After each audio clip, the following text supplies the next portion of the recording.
almost everybody is not the smartest person in the room. We're all somewhere in that average. But for all those people that fall into the average, the competent, that I'm good enough, or I do my job well, any one of them could stand up and go, I'm going to write a book about this, or I'm going to teach a course on this, and do the work to put together the material. And it's not that they were special or that they had to be intellectually special to do that. They just had to have the initiative to jump out and do it. Yes. And then you that's become so the huge. expert. Yeah, you become the expert because you did something that other people were not comfortable or not interested or didn't have the energy to do. Well, hi there, and welcome to Side Hustle Hero, the show dedicated on inspiring you to take action to start or to scale your side hustle income streams. I'm your host, Joan Posivy, author of The Way Success Works. Not everyone starts a side hustle with the dream of quitting their day job. Some, like Roger Smith, use their side hustle to position themselves as experts, to stand out in their industry, and attract incredible opportunities. Roger has done just that through writing, teaching, and authoring industry-related courses and books, which led to speaking at international conferences and securing prestigious roles. Dr. Roger Smith is an authority on robotic surgery technologies, AI in healthcare, and military simulation and training. With 2 doctoral degrees and 3 master's degrees in business, computer science, and math, his work is both fascinating and leading edge. And surely the best part of this interview is that the strategies Roger has used, you can replicate. So as you listen to Roger's journey, think about how you can apply these principles to your own career and elevate your financial success.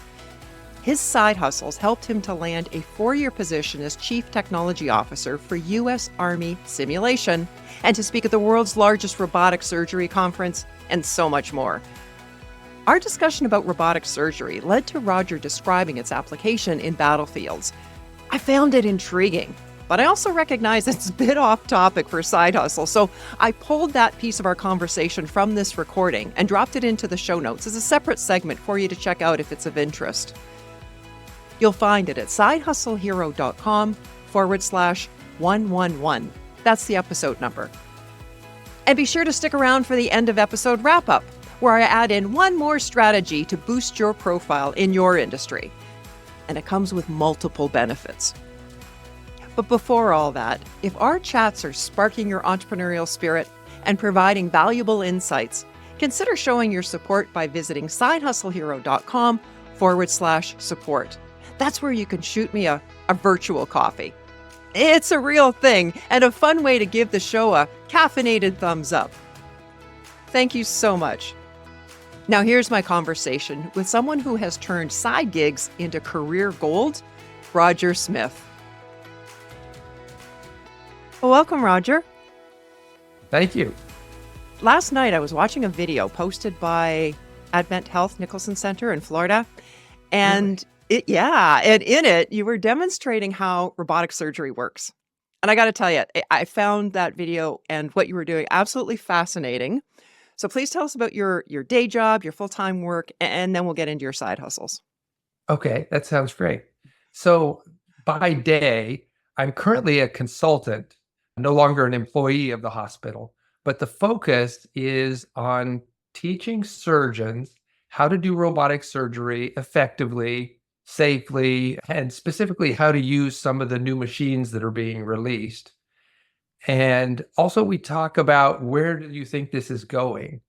I think the robotic surgery has shown that over the last several years that it's only going to grow and become more common. And so we try to convey that to the surgeons so they feel like they're making a good career move when they take the course and add that skill to their resume. So for clarity then, robotic surgery is basically the surgeon isn't hands-on, but he or she are actually manipulating devices either remotely or in the same room or across the country? Usually in the same room. So originally, surgery is divided usually into 3 categories. There's open surgery, which is what you always see in old movies where they cut you open and stick their hands in and they're manipulating your intestines. And then there's laparoscopic surgery, which became very popular in the 1980s, where they take these instruments that are on long shafts and they make small incisions, and the long shaft goes in with the graspers or the scissors on the end. And one of those shafts has a camera so you can see what's happening in there. Right. So that became very popular in the 80s. And then about the year 2000, several companies invented a quote robot that they attached to the end of those shafts so that the robot moves those shafts around, but it's completely slave to the surgeon and their movements. So the surgeon is still making everything happen with his or her own hands and feet, but the robot is improving on their movements. So the robotic camera can blow up the picture so it's much bigger. The surgeon's hand that might be moving several inches to open and close a grasper is actually controlling the grasper that's just opening and closing a few millimeters. Right. One of the things Yeah. that I found fascinating on that too is it multiplies the surgeon's appendages. So for example, Yes. in the video, it showed 4 robot arms, if you would. Mhm. So example, there's that camera, but then there's also, if there's a piece of, I don't know, flesh or an organ that needs to be pushed to the side, the surgeon can use that arm to sort of move that aside, leave that in place, then grab the other arm and do their work. That's right. Yeah. Yeah. Fascinating. In a lot of these robots, the surgeon essentially has 4 arms. Mm. So like aliens you see with 4 arms coming out, and their hands at any one time are only moving 2 of them, but there are controls where you click a switch and it'll move one of the other 2. Well, you said that you're consulting, you were teaching. What is in your background that gives you the ability and expertise to do that? That's a good question. People often ask me, "Oh, are you a doctor?" People who are in healthcare, they know that when these doctors or surgeons go to take courses, that the person teaching them is probably not a doctor themselves. Okay. So sometimes the course might be organized or the curriculum is written by a doctor, but then that doctor is always off practicing medicine themselves. And so the instructors who teach it are people with a different kind of background.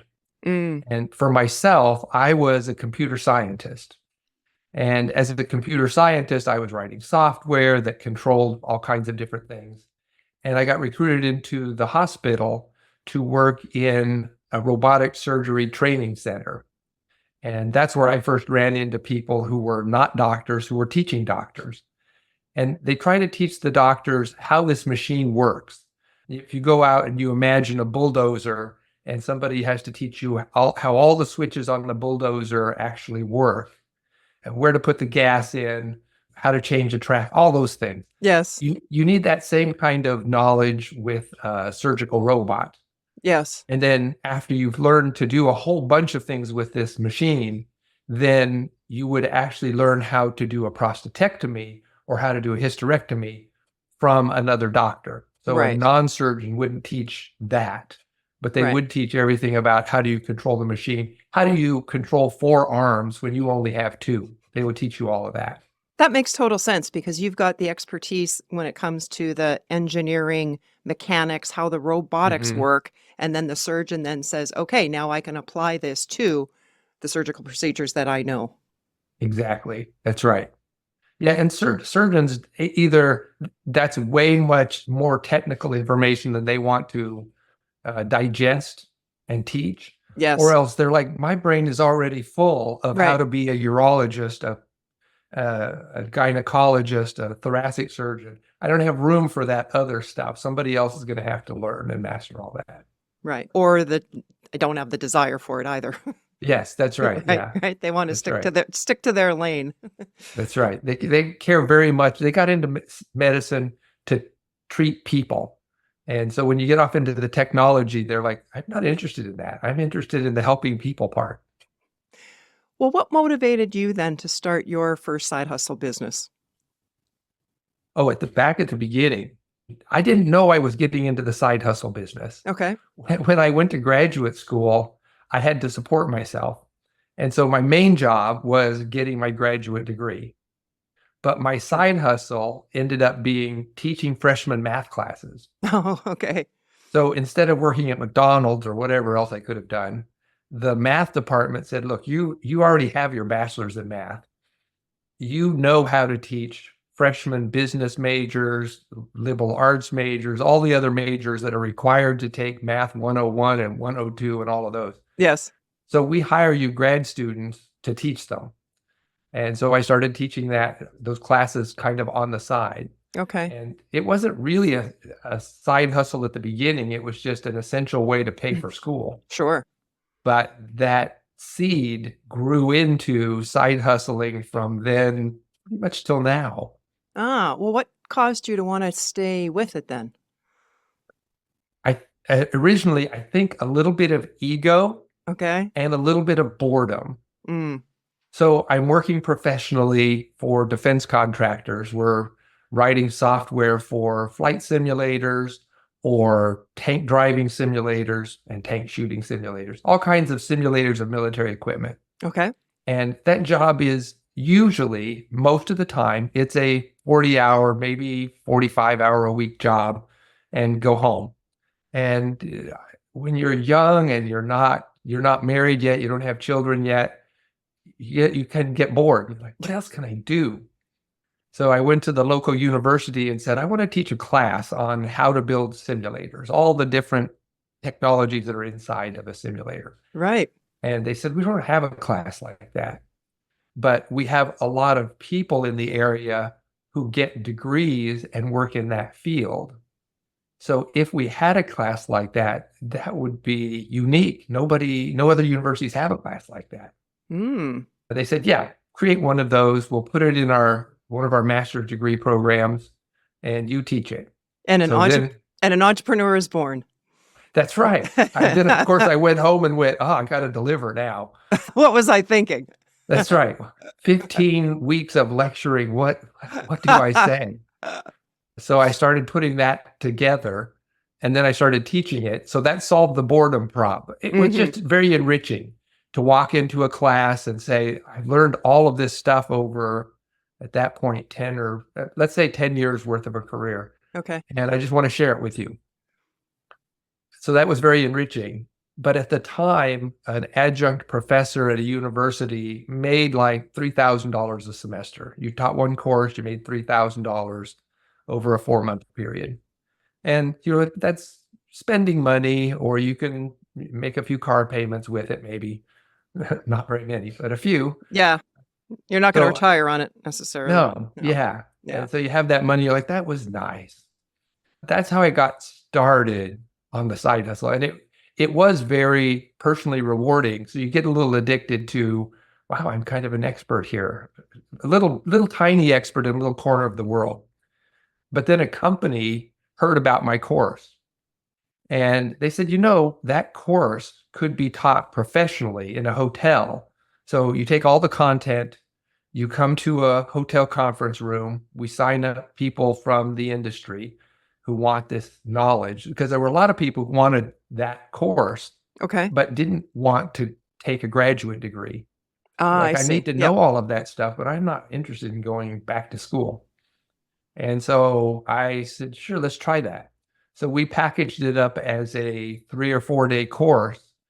And I would teach roughly exactly the same thing I did for the university, only it would be in a hotel in the hot cities were Orlando, Florida, the Washington, D.C. area, San Diego, California, and Dallas, Texas. Those were some hot places. The military simulation industry has a lot of people, like thousands, in those specific geographic areas. And in a sentence or two, what was it that you were teaching? If you imagine a flight simulator, there's a cockpit that a person walks up to and slides into, and then there's a projector that puts a video image on the screen, and they fly for it. Yep. So I didn't teach them how to build the cockpit, the hard part you could knock on. I taught them how to build the image generator that's creating the scene and the models that make another airplane or another missile behave realistically on the screen. So how fast do they go? How do you decide when a missile hits a plane, which one blows up?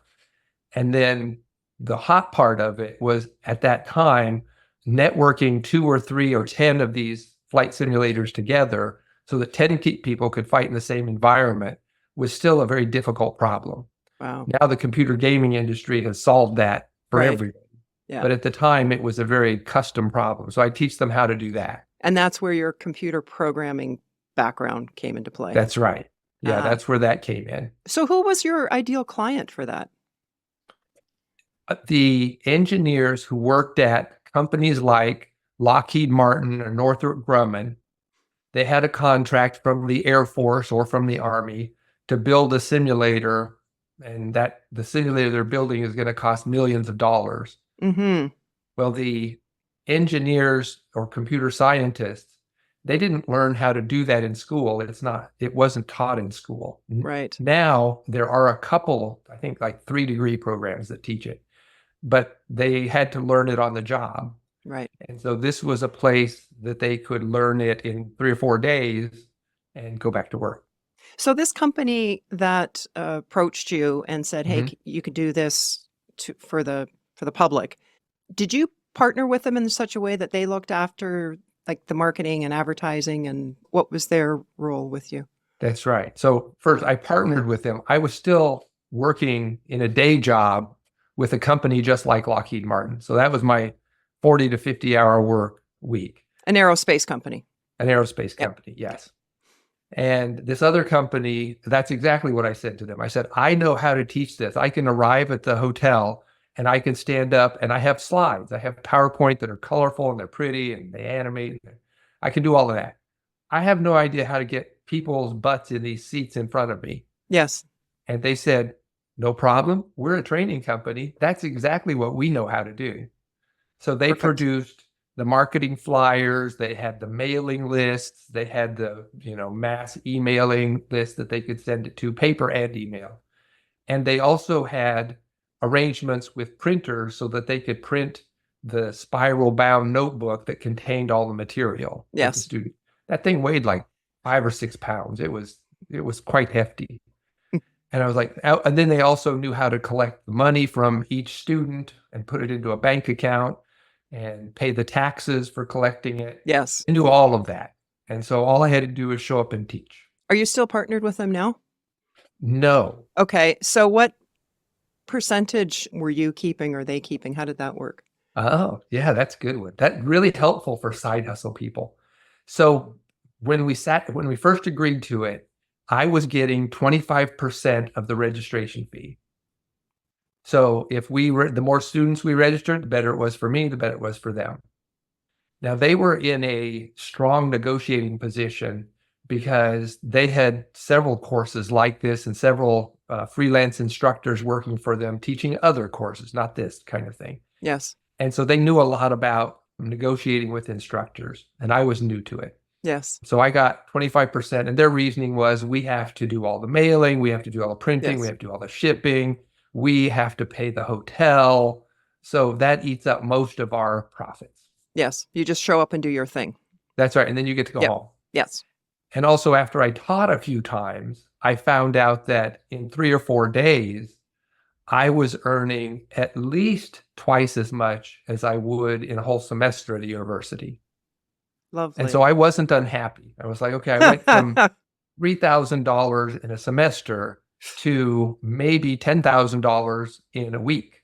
Right. Or less than a week. Yes. Now that wasn't the only deal. So over the years, I negotiated with them to get my share up a little closer to 1/3. But then as I developed a reputation, as people started to know me in the industry, I had the ability where I could get invited to teach a course. So they didn't do any advertising for this. For example, a division of Northrop Grumman called me up and said, we want you to teach that course just for our employees in Melbourne, Florida. So I'm the one holding the client now. Yes, and it's your content, so you get 100% of that. This partnership has nothing to do with it. You're free to do your own gigs, right? I could have done that, but I didn't. Okay. So I went back to them and I said, so in the future, if I bring the client and I want to I want you to print the books and do all that I stuff. see. Okay. Yeah. if I bring the client, I want 50%. Mm-hmm. And they did this. Oh, that's really. And so I argued back, well, you're not producing any flyers, you're not doing any mailings, you're not having to pay a hotel because I do it inside the company's conference rooms. Yes. And they were like, oh, okay, you got us over a barrel. So I got 50% for those. And Right. sometimes those could be even much more. I don't think I ever made more than 20,000 for one course because they based on number of heads in the class. Okay. But I could get more than 10. But that story is a really good example, Roger, of you don't have to know everything. You've got your skill set that you excel at, and then you can partner with or contract out for the other stuff that you don't know about and frankly probably don't want to take the time to learn about because it's going to distract, like booking the hotels, the whole event planning side and marketing. So that was really smart on your part. And when I started teaching the classes for a university, I had no idea that that kind of commercial business even existed in our industry. So I wouldn't have shot for that as a goal. Right. It's something that I wouldn't have arrived at unless I had started much more modestly. All this time, you are a full-time employee. So this side hustle is creating for you additional income, good sum of it, the prestige of it. But was there some other thing, some other benefit of having the side hustle in your industry? Yeah, reputation. Okay. So ego, got that. And you heard the part about where people started to hear about me, they would invite me to teach. Okay. Just in general, across the simulation industry, people started to know who Roger Smith was. They're like, oh yeah, he's the guy that teaches that course. Oh, I took that course from him. A lot of feedback of that's the best professional course I've ever had. Nice. Or some people were like, in my whole master's degree, I didn't learn that much information. Okay. Things that really stoked. Anyway. Yes. Yeah. Stokes my ego, but then out in the community, that message starts to circulate. And the more it circulates, the more people in leadership hear about it. And so the first thing it led to was I got a phone call from the government executive who was in charge of all Army simulation. So for the US Army, the purchase and construction of all simulators goes through one specific command. Major dollars. Major. So he called me and he said, I want you to come and be my chief technology officer. Whoa. Really? Yeah. And you figure he heard about you just because of the side hustle work that you've been doing. Yes, that's right. In the community, we all kind of know who each other. If you've been in the community 10 years, everybody knows your name. But there were 100 people just like me. They were my age. They had graduate degrees. They had worked on big simulator projects. They were really brilliant. But only one of them had been running around the country teaching hundreds of people how to do this work. So he calls me, and I'm working at a company like Lockheed Martin. And he says, I want you to take this job as my chief technology officer. He said, this is an appointed position. I can just grab you out of the world and stick you in this job for 4 years. And then at the end of 4 years, your term is over and you go back to whatever it is you like to do. Wow. And I said, this is the kind of offer you can't refuse. No. You don't say no to an offer like that. And like you said, it's not something that people get to apply for. No. Yeah, you can't apply for it. Yeah. You can certainly schmooze for it. Yes. But yeah, there's no open applications. Yeah. And so I went and talked to my boss at the company I was with, and I said, this thing happened and you can't say no. And he was the same way. He was like, no. If you get an invitation like that, you can't say You got to no. do it. Yeah. You have to do it. We hate to lose you, but That's right. Yeah. That's right. Hate to lose you. Maybe see you again in 4 years. Yeah. So I went to work for the Army you don't put on a uniform. You still wear a suit to work every day. There's lots of civilians working for the services. Yes. Yeah. And it was a fantastic job. It was an amazing opportunity. I got to see all of the newest, latest stuff that the military, not just the Army, was working on in simulation. I got invitations to go into these laboratories at Lockheed Martin and Northrop Grumman and L3 and all these companies that previously would have been my competitors, but now they're my customers. And so Wow. they're eager to have me come in and think well of them and, speak well of them in the command and things. Yeah. So now during those 4 years, you're developing all those additional contacts too on a different level, Yes, on a more very much prestigious so. level too, it being an Yes, appointed role. that's right. And I Wow. was still teaching the course at this time. And so I had to say to him, I said, so am I allowed to teach this course? Right. Because it's a side hustle thing and I get paid for it. And he said, you can teach it, but if you ever teach it for a government organization, you have to do it for free. Yes, because you're on their payroll. That's right. Got it. Okay. He said, if you go teach it for a company, that's okay. That's on the side and it's not related. But if you teach it for the government, it's free. That And I sounds had reasonable. I had several government clients that had me come in every year. And I told them, I said, your price just went down. Excuse me, what? Next year, it's free. Yeah, they were quite happy. But by now, I would imagine that 4-year contract was quite lucrative. Yes. Yeah. The salary there was better than the salary I was getting at the defense company. But it was a government controlled salary. So it did have a ceiling on it. Yes. Got it. But it also came with a very loose travel budget. I could essentially travel anywhere that I thought I needed to go.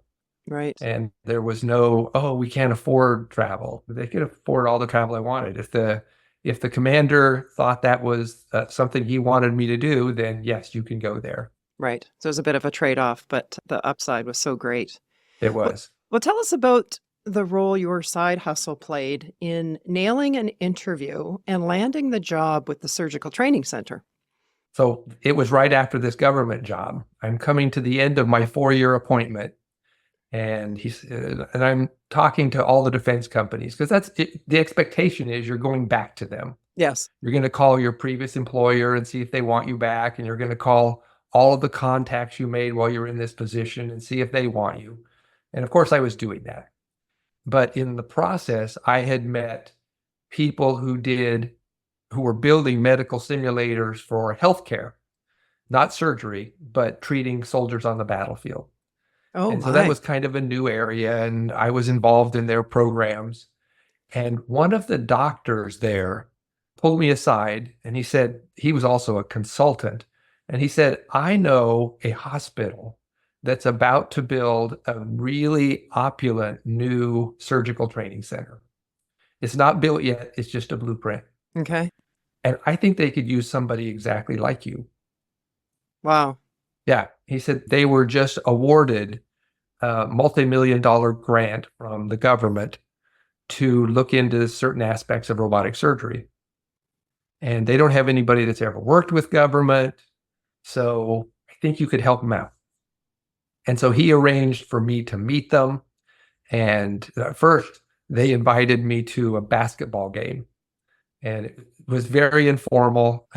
They had a booth, and we all sat around and talked and watched the Orlando Magic play basketball. And I guess I passed the personality test because shortly after that, they called me and said, okay, we'd like to do a real interview.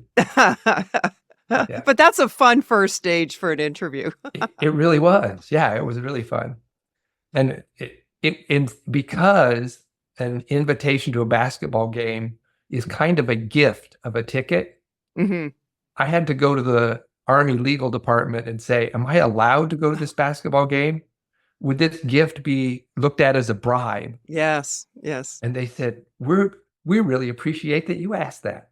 Yeah. Nice. The answer to that is no, because when you're leaving government and you're interviewing for jobs, we expect that those companies might fly you to their ship, whatever. Right. So this falls into that category. You don't have to, you're not being bribed. Yeah. And you passed the honesty test. I passed that one too. And ethics. Yeah. Yeah. Yeah. So I went to the official interview and I sat down with the surgical doctor. She was an OBGYN who was running the entire campus of the hospital, and her chief operating officer. And we're sitting around a conference table talking about the center they're going to try and build, the grant that they have been awarded, but they haven't received yet because there's paperwork that goes with that and they don't know how to do it. And they asked me things like, so what do you know about simulation? And I have published a book on simulation. So I reached into my little satchel and pulled out my book and pushed it across the table. I said, here's an entire book about simulation that I've written. Impressive. Perfect. Yeah. Right? Try to trump that, fellow applicants. Exactly. So they passed it back and forth and went, oh, nodded. Oh, that's good. That's interesting. And then later they said, so the position you've held is called Chief Technology Officer. And I suppose that is what you'd be called here. And I said, yeah, I think so. So I reached into my satchel and I pulled out a book and I said, I've written a book about the Chief Technology Officer position. No way. Yeah. Really? Yeah. I had two. And I had two trumps. So they took that and I was like, it's cinched. It's a deal now. And the rest of the interview went well. And Yes. of course, I got the job. Yeah. Nice. And how long ago was that? That was in 2010. So I went to work for the hospital. And remember the doctor who introduced us, he said that they haven't built the facility yet. And so they took me to my desk, and the whole department that was going to become this fancy facility was housed in a vacated surgeon's practice office. Okay. So my desk sat in a room that had formerly been for seeing patients. So I had a privacy curtain pull around the bed for when the person changed their clothes. Yes. And I had a countertop with a sink in it in my office. Right. Yeah. And they said, so things are very modest here, but we have big plans. And I said, that's what I heard. I heard that. And they said, we have a rule. If we ever have guests from outside the hospital, like somebody comes from Medtronic or Johnson & Johnson, we get guests from lots of executives that want to see things. We never bring them to these offices. They don't get to see this. We have much more fancy places that we meet with them. So if you're meeting with someone from the outside, you need to meet somewhere else. That's right. Yeah. That's right. Yeah. Fancy conference room with a plant in the corner and video teleconferencing on the wall, all that. Yeah. Right. Not get them to sit on the bed and close the curtain and have your meeting. Exactly. Right? That's right. Yeah. And then of course they did build the opulent center where you watch the video and everything was like, now we're amazing. Well, I want to include the link, if it's okay with you, the link to that video in the show notes, yeah. because it's very interesting. And it gave me more of an insight to what's really possible potentially into the future. One of the things that jumped out at me too is sometimes people can be very skilled at what they do. I'm thinking of the very competent scientist, engineer, but they're not always great communicators. Right. And team members. So the fact that you had the ability to step out and do the courses and hone that skill, get better at it each time you did it, as we all do when we repeat something and strive to get better at it, that's another way I think that you really set yourself apart from your peers and your colleagues because of that skill set that you were developing.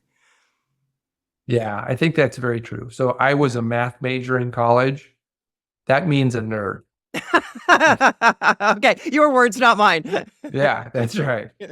And when they said in order to support yourself, you're going to have to teach these 2 math classes, I had to figure out how to stand up in front of a classroom and speak and teach and convey ideas from a math book into the head of a business major or into the head of an art major. Everybody has to take math 101 or whatever, 201 and all that. And so by necessity, I had to do that for 2.5, grad school took me 2.5 years. And so I did come out of college with a graduate school with a skill that I didn't have going in. Mm-hmm. And then carries on to those courses that I created. And then overall, what your story is telling me is that one of the learning points from a side hustle standpoint is thinking, okay, regardless of the industry I'm in, how can I showcase my expertise in such a way that I can monetize it, Hmm. but also help me stand out from the crowd Right. in order to get those invitations and those promotions. I think that's absolutely right. So regardless of how smart you are, almost everybody is not the smartest person in the room. We're all somewhere in that average. But for all those people that fall into the average, the competent, that I'm good enough or I do my job well, any one of them could stand up and go, I'm going to write a book about this, Mm. or I'm going to teach a course on this and do the work to put together the material. And it's not that they were special or that they had to be intellectually special to do that. They just had to have the initiative to jump out and do it. Yes. And then Oh, you that's so become the huge. expert. Yeah, you become the expert because you did something that other people were not comfortable or not interested or didn't have the energy to do. Right. So those of you out there listening that have talked about writing a book but haven't yet, there's one more reason to do it. So it's not necessarily about trying to become the New York Times bestseller. It's Uh-huh. about having that calling card. Somebody told me early on with my book that books are great business cards. Yeah, Your example of landing that job when you just kept pulling books out of your briefcase is a exactly. shining example of that. And of course, costs to do it have come way down now. They have. I think it's safe to say in one book you invest a $2,000 Right. before it exists. Yes. Exists in a super quality Yes. style and format. Yes. You could get it for half of that, but I think your readers would be able to tell. Yes. The writing, and I agree with you, and the cover design as well. Hmm. Both are so important. Right. Roger, are you still teaching as a side hustle? No, I'm not teaching as a side hustle anymore. I'm consulting. And what does that look like? That's right. So as a consultant, I'm writing future fiction novels about robotic surgery. And they're both meant for the general audience who'd be like, oh, this is science fiction about the future and surgery and medicine, and the robots have AI and they do go off and do bad things and all that. But they also encapsulate the latest research and development that's happening in robotic surgery. So they kind of present it in a light of, here's what it's going to be like when this comes out. Ooh. And those are calling cards for invitations to speak at surgical conferences. Oh, wow. Even though Or, they're fiction, because they're that's right. based in fact, and you've got the background to. That's right. So I just spoke at one of the biggest robotic surgery conferences in the world a couple weeks ago. And that was the theme. I was like, I'm not here to tell you how the robot works now, because you've got 10 other people can tell you that. I'm here to tell you how I think the robot will work 20 years from now and what it should be able to do. And Once more, you're yeah, differentiating yourself. yeah, nobody else is doing that. A real doctor, a real doctor, a surgeon, a surgeon couldn't do that because it's too risky. He's got to be reliable and dependable, and he's got to say things that are scientifically accurate and publishable. And as a fiction author, I don't have to do that. I can speculate, and if it sounds crazy, it's okay. It's Yeah, a fiction novel. that surgeon, she has to be more cautious. That's right. That's right. So I've been able to get invitations like that, which is a lot of fun. Awesome. What's the best way for our listeners to connect with you, Roger? So my best way is through my author website, Okay. which is at rddsmith.com. Okay. And that's where all these novels are. Fun. And I'll be sure to include that link in the show notes. Okay. So, what's your best tip to inspire others to start or grow their side hustle dream? You really can't plan for the long term. You don't know what's going to happen or where it's going to lead.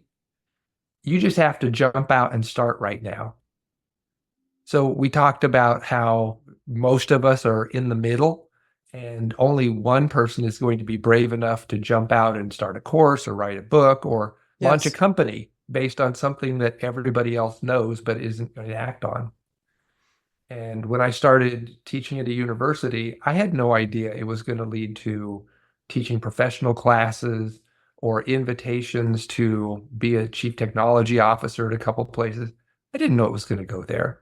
Mm-hmm. But if you just stayed in the middle with all of your cohorts and peers, you're just going to coast along where the whole middle goes, and you're going to end up where thousands of other people ended up. So you just got to jump out. You don't have to have a whole plan for how this is going to play out. As I love to say, just take the first step. Yes, And when you get there, you'll see how to go further. that's right. That's right. When I published my first book, I didn't know how to do it. Right. You take one step, and then you realize you need an ISBN, and you take another step, and you like everybody else, I didn't know interior book design was even a thing until I reached step 10 and needed it done. Excellent point. Well, thank you so much, Roger, for sharing your insights and expertise into the world of robotic surgery, but also the immense value of differentiating yourself by way of a side hustle. And of course, thank you so much for being today's Side Hustle Hero. It was great. It was a lot of fun. I want to share one more strategy to boost your profile in your industry, and it comes with multiple benefits. And that's hosting a summit or conducting interviews with top experts in your field. For example, imagine you're in interior design. Organize a summit featuring 6 leading designers. The trick is securing that first guest, which you've likely got contacts in your industry to help with that. Then it's easier to attract others by showing them who's already on board. Or you could do many more single interviews. Then you could write a summary, a blog post, including the highlights and your insights on the topic. By interviewing industry experts in whatever format, you're not only building relationship with these leaders, but also positioning yourself alongside them as an insider, raising your profile, and positioning yourself as an authority alongside your expert guests. Plus, you'll have a valuable product, the recorded interviews, that adds value for your audience. I wish I had thought of this early in my career. Connecting with industry leaders through a summit can be done in virtually any field. It's excellent PR for them, an incredible learning opportunity for you. As for me, I'm currently organizing, hosting, and moderating an in-person bi-monthly business panel. The value for the experts comes from the exposure and the publicity they're getting. And on my end, while it takes time to organize, the connections and insights I receive are invaluable. And honestly, it's a lot of fun too. Let me know your thoughts on this idea. Well, that's a wrap for today. On the episode page at sidehustlehero.com, you'll find a link to Roger's website, the video I mentioned of him demonstrating robotic surgery, the full show notes, and the segment from this interview on battlefield applications of robotic surgery that I mentioned in the intro. If you're enjoying what you're seeing in this podcast, it would be so appreciated if you would take a moment and add your comment, share the episode, and please subscribe. It'll let others know that there's valuable content here to help them start or grow their side hustle. Thanks for watching, and hustle on.